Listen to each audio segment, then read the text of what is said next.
Kat tangan aku ni ada sebatang rod. Owner nak potong sikit, lepas tu jadikan full kop. So ni aku tengah gosok, lepas tu yang ni dah siap gosok. So yang ni lah rupa dia lepas gosok dan sebelum gosok. Yang ni aku gosok sikit je, aku buang sikit je daripada diameter asal dia. So yang ni proses fitting kop kepada blank. Yang aku pakai untuk fitkan tu adalah masking tape. So ni fit lah. Kalau dah fit tu tengok digoyang dengan dia fit.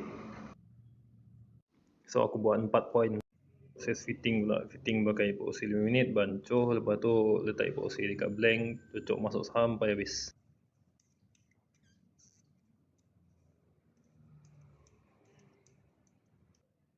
Dan inilah hasilnya.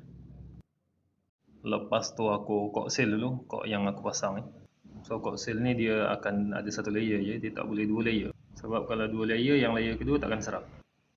Dan Alhamdulillah, inilah hasilnya.